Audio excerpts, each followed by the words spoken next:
colleagues misbehaving. This in the Senate, Al Franken resigned. We think, we're not sure. Here's what he had to say on the Senate floor. Go ahead. Some of the allegations against me are simply not true. Others I remember very differently. I am announcing that in the coming weeks, I will be resigning as a member of the United States Senate. I, of all people, am aware that there is some irony in the fact that I am leaving while a man who has bragged on tape about his history of sexual assault sits in the Oval Office. All right, so we're going to get to the more Trump contrast in a second. But let me ask you first, when you were in the halls of Congress, were you hearing things? Was this a problem, sexual harassment? I know a lot of young people go right after college and work for congressmen. What was your take on the whole situation? Well, I don't want to cast dispersion on everybody, but there was always somebody doing something stupid somewhere. And there are some people that shouldn't work in Congress, and they shouldn't even work at a Chuck E. Cheese. And so did you know about this? Were you aware of the rumors when you were serving? You know, there's rumors and there's, guesses and that sort of thing. I wouldn't say that it's pervasive in every corner, but there are certain individuals that you just look at and say, really? I mean, gosh, I hope everything's okay over there. Did you witness any so some of that's been... Did you witness any suspicious behavior or anything that caught your eye and said, oh, that seems a little off? Yeah, no, nothing directly where you think, oh, my gosh, he shouldn't be touching her that way or shouldn't be talking to her that way. But, Washington, D.C. is in large part run by 20-year-olds. You have a lot of young people early in their careers. You've got thousands of interns going around. And then you got members of Congress who leave their families for weeks on end. And that seems to be a recipe for... Well, not such good things. Right. Well, I mean, the fact that Washington's run by 20-year-olds maybe shows why we're in the place we're in. Let me play some sound from one of the Moore accusers, Beverly Young Nelson. She was the one that said Roy Moore, Senate candidate in Alabama, Republican, signed her yearbook. Turns out there was more to the story. Here's ABC News. Beverly, he signed your yearbook. He did sign it. And you made some notes underneath. Yes. Okay, so the story is, and I'll give you 30 seconds to break this down, he allegedly signed the yearbook, but then she wrote a bunch of annotated things underneath it, and now her whole allegation is thrown into question.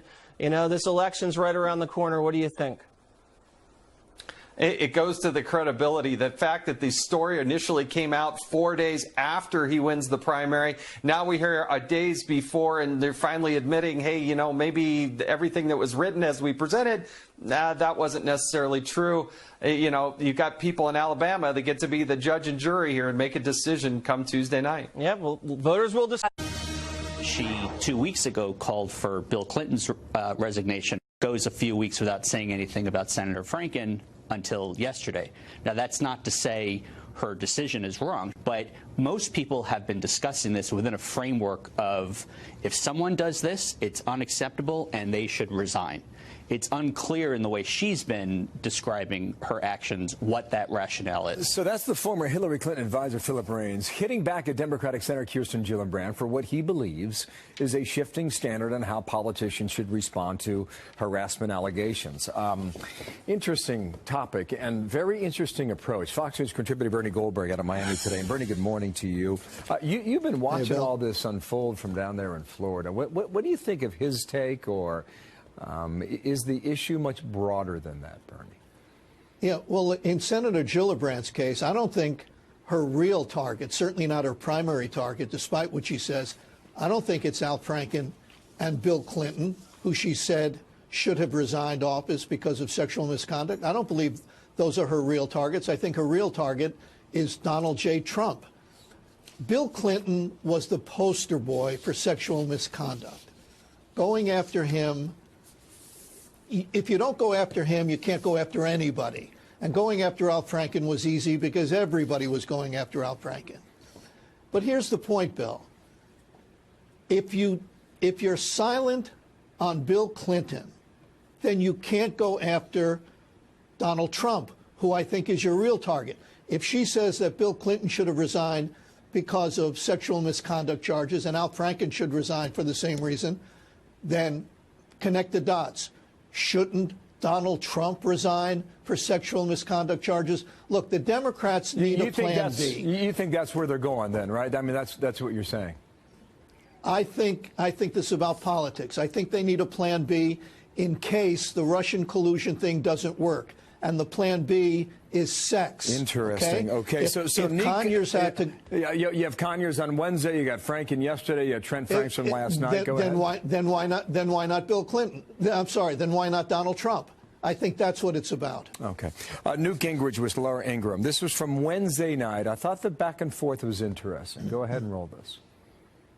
No, there's no due process. If you're accused and you're a man, you're accused, you're done. This is Venezuela, Cuba. This is every third world banana republic. Let's not have due process. Let's not ask anybody any questions. Let's not have any chance to have a hearing.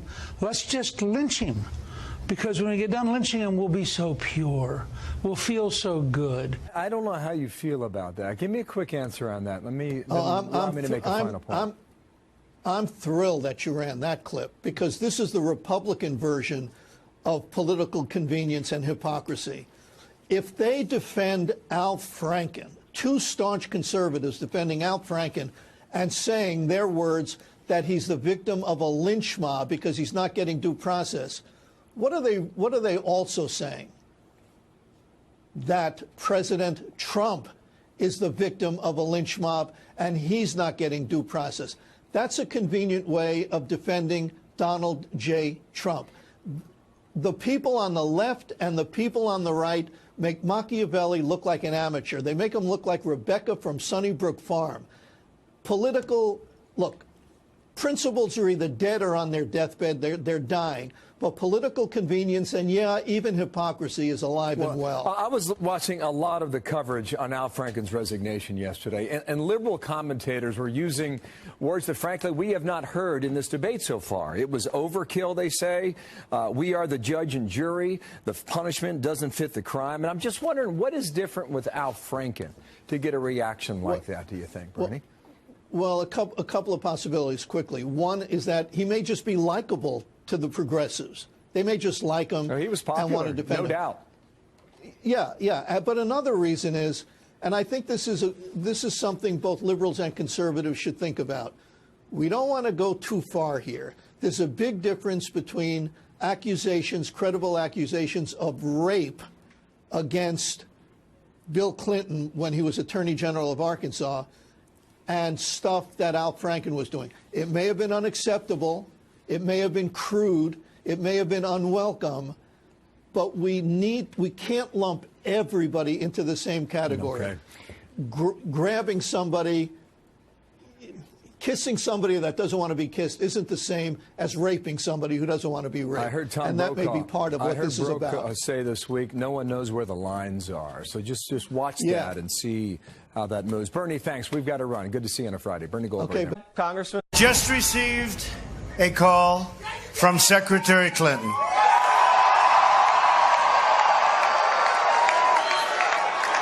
She congratulated us. It's about us on our victory. Wow, it was one of the most shocking U.S. election results in modern political history. But what was going on inside the Clinton machine as it fell apart? And what happened with Trump Tower as they won the presidency? Presidential historian Doug Weed, the author of this brand new book, doing extremely well, Game of Thorns, the inside story of Hillary Clinton's failed campaign and Donald Trump's winning strategy, joining us right now. Doug, you started getting all this inside information. You said, I got to write a book about what happened because you haven't seen this anywhere. That's what happened. And I'd get on YouTube. I'd see there's places that iPhone won't get, or they'll turn them off. And so I was hearing this stuff coming from people that I'd known over the years. I've been a part of 10 presidential campaigns on staff. And I thought, man, this has got to be written about.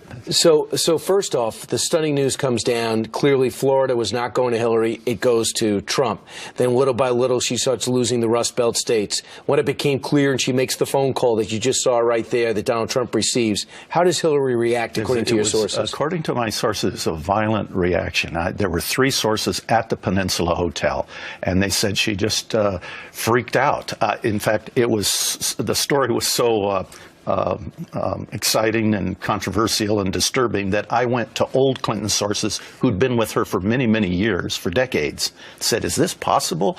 That she was angry, there was shattering glass, then there was Ed Rendell on public TV saying, I just left and she's very angry. So we had people right there at the moment when it happened. It was North Carolina kind of that was what disturbed, the numbers from North Carolina. Right. You think it was wrong when they lost Florida. Meanwhile, here's the quote. The Secret Service agent present for hours at the hotel confirmed that there was smashing of glass and long periods of heated shouting inside the Clinton rooms. Brief glimpses inside the rooms confirmed that there were heated discussions underway, and Mrs. Clinton was upset. Remember, John Podesta came up and said, hey, we're going to hold on, we're going to wait to see, and next thing you know, she says, I quit, I'm finished, I'm through.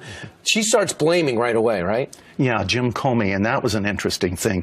When you get into this story, the Clintons and the FBI had a 27-year ongoing war. It's stunning. And again, throughout his life, Jim Comey would come to the conclusion, she's guilty, but we can't prove it. Did Trump win it or did she lose it? Both. Trump was masterful and underestimated because Trump was the master of branding, and branding, he would say, make America great again, and then he'd go off message, they'd say. But even when he was off message, he was on message, because the second part of his message is, I'm not a politician. Game of Thorns, name of the book. We just scratched the surface. We'll have you back because we're still trying to unfold exactly what happened. Doug, thanks so much. Great job.